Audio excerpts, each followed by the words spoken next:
What's up, gamers, and welcome to another edition of Random New Games, the monthly gaming show where I do unpaid marketing work for indie games and stuff. It's like $1 an hour. It's that time of the year again. What? Holidays? Well, yeah, that too. And speaking of which, since it's the season of giving, feel free to give the pleasure of watching this video series to someone you know. Help them find some new games. Maybe in return, they'll gift you one as thanks. Yeah, that'll totally happen, so share the video around. But anyway, it's Game Awards season. But you knew that probably. And if you're a regular on this channel, you probably also know that I will be making a Top Games of 2025 video at the end of the year too. Way more entertaining and legitimate than the Game Awards, just saying.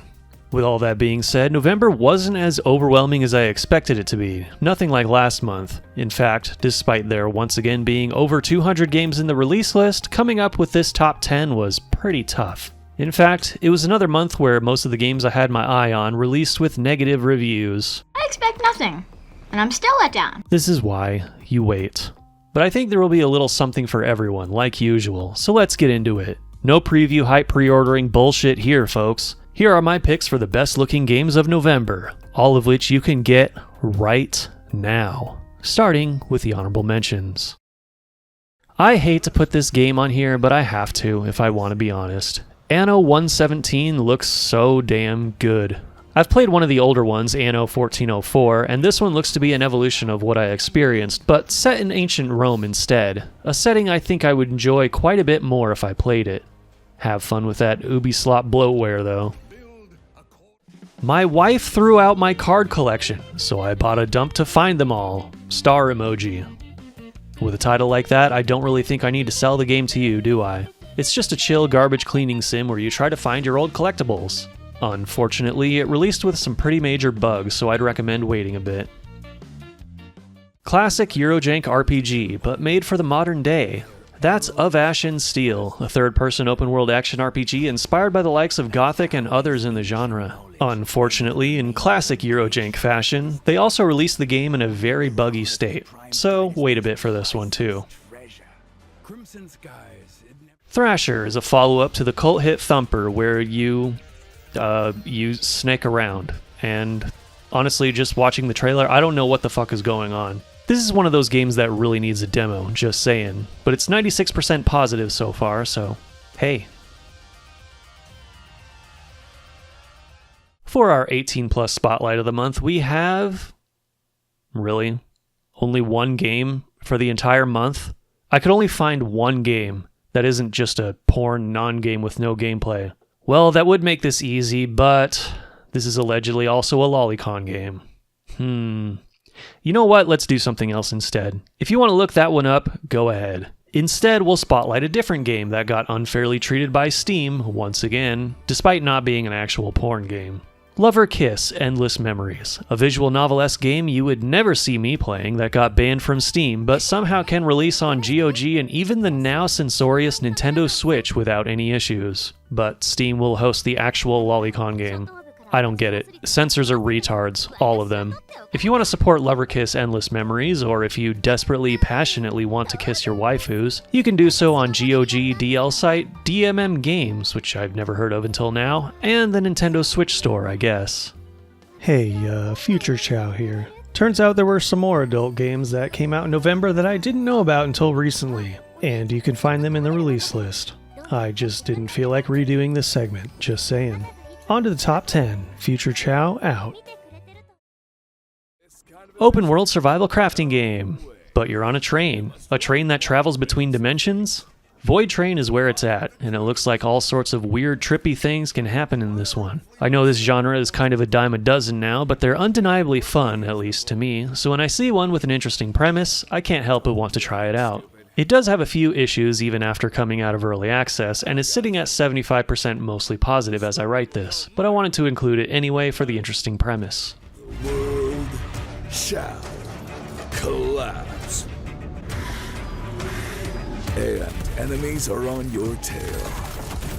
You'll need something powerful to fight back, and stop them all.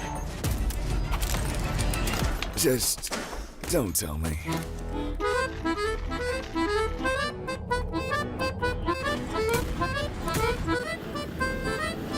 Okay, you choose your adventure. Guys, am I becoming a cozy gamer? These little games like Outside the Blocks here are starting to grab my attention. Basically, this is just a little diorama builder with a medieval theme, and that's pretty much it. Unlike some of the others like this I've seen, this one appears to have a much higher level of detail and customization, which is why it caught my eye.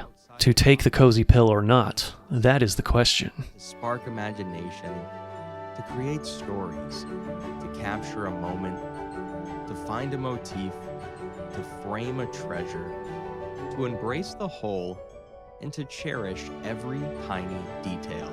A tool to help you grow as an artist, or simply a comfy spot to enjoy a moment of peace. Outside the Blocks is available now on Steam. Thank you for playing. I can't wait to see what you'll build.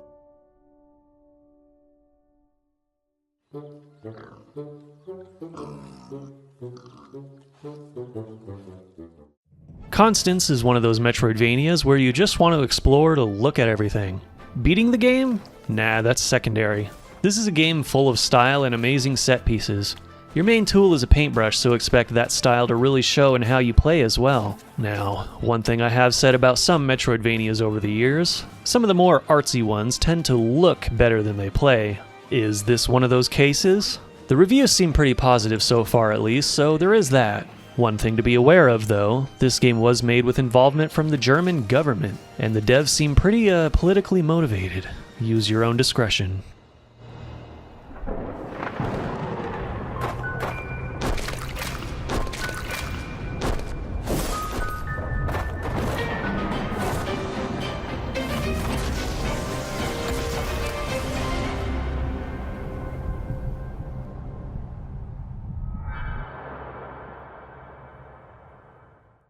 Hail to the Rainbow is one of those games where just looking at the surreal screenshots drew me in, without actually knowing anything else about it.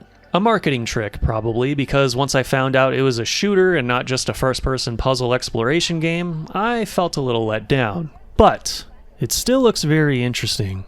The atmosphere just gives off a vibe of depressing, daunting desolation, and it just makes me want to know more. Wouldn't mind taking out a few clankers along the way, though. Let's start checking homework.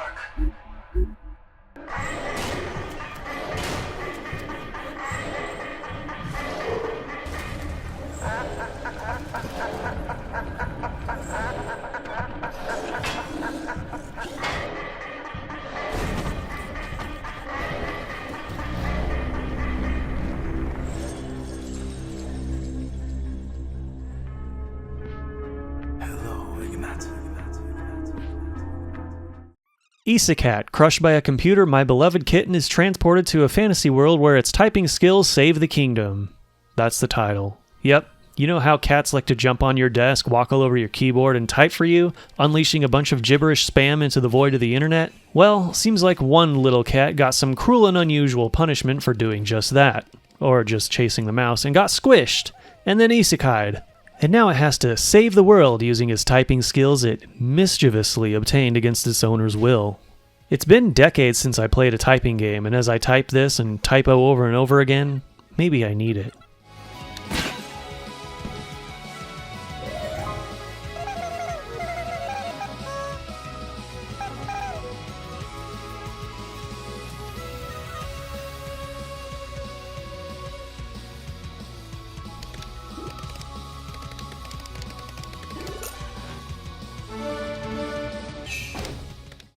We got another garbage-themed game.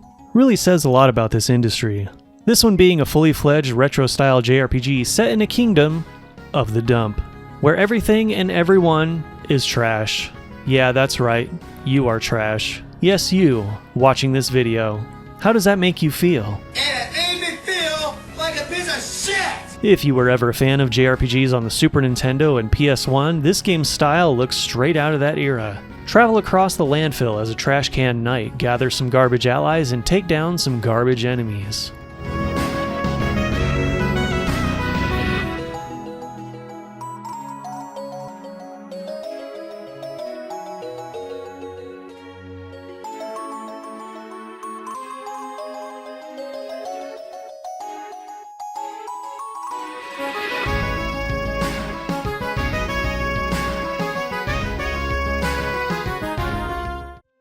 Did any of you happen to play games like Spore or Impossible Creatures back in the day? Well, Strange Seed may be something to spark that inner mad scientist or god complex you have.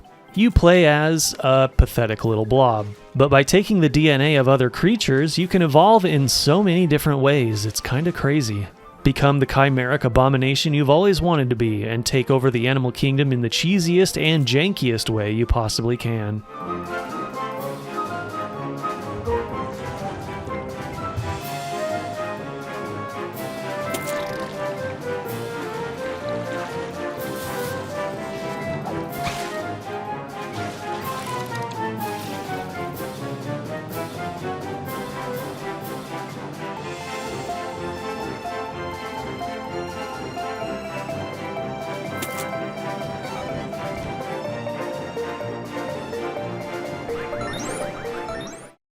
Where Winds Meet is a game that kinda took the internet by storm, and for good reason. I was very reluctant to include this one because it's a Chinese free-to-play game published by NetEase, but it appears that everything surrounding this game is entirely, and shockingly, on the up and up. There's no invasive DRM, all microtransactions are purely cosmetic, and unless there's some sort of secret data harvesting or something, all complaints I've seen about it that aren't technical issues appear to be purely subjective. This game is somewhat of an MMO light, with a massive open world, tons of things to do, opportunities for in-depth role-playing, and lots of multiplayer functionality. It all looks so beautiful on top of it. Too good to be true? Or have the Western slop companies just conditioned us to expect less? And games like this are where we actually should be as the norm. Serene palaces towering above, and thousands of people with their own stories to tell. We got another Spongebob platformer, boys. Titans of the Tide looks to be on the level of the others as well, as it came out with a 95% positive rating, which is unusual for games published by THQ Nordic, just saying. Here we have another 3D platformer, this time featuring both Spongebob and Patrick, who was missed in the last game where you could only use Spongebob. The Flying Dutchman and King Neptune are having a little spat, causing one of your two characters to take on a mini ghostly form or something. And all sorts of the usual shenanigans ensue, with tons of fan service throughout the entire game. And even the other kind of fan service that Western games are scared to death of. A little bit of teamwork can't fix, right, Patrick? I'm getting dizzy with all this swapping. I can see my rock from here. Yay! Ha ha ha! Hi-ya! Uh-oh. I'm kind of cheating with my number one, but I don't care. It's Lumines Arise. I feature this game in my top 10 best games of the June Summer Showcases video, and at some time in between then and now, I played the demo. And now I just want this game so badly. Maybe by the time I publish this video, I already have it. Who knows? If you don't know what this is, Lumines is basically PlayStation's Tetris. Though it belongs to PlayStation about the same as Tetris belongs to Nintendo, really. Just a loose association more than anything, but yeah. If you've played Tetris Effect, this is that, but with the Lumines puzzle game, which I had never played until that demo came out. And like Tetris Effect, this edition has lots of trippy special effects, immersive, diverse music, and various different modes and styles to experience. Now, Nintendo, can you take the hint and do something similar with Puzzle League? Or, you know, do literally anything with it at all? Please? I figured since we have winter and the holidays coming up, I'd pick an album to reflect that. No, it's not going to be a collection of Christmas songs. You'll never get that out of me. Just saying. Instead, we have music inspired by the life and times of Scrooge by Tuomas Holopainen, the main songwriter and keyboard player of the band Nightwish. This solo album is an original musical retelling of the story of Scrooge McDuck, not a soundtrack or cover, with a very wintry symphonic score that has little hints of Tuomas metal roots that you may pick up when listening closely. And a fun little fact in case you didn't know, various Disney properties were inspiration for some of Nightwish's music as well. I absolutely adore this album, and it really shocked me when I finally took the time to listen to it for the first time several years ago. Go check it out when you get the chance. It just may surprise you too. And now, the moment you've all been waiting for. The worst take of the month. And oh my god, did I have some absolutely rage-inducing quotes to choose from this time around.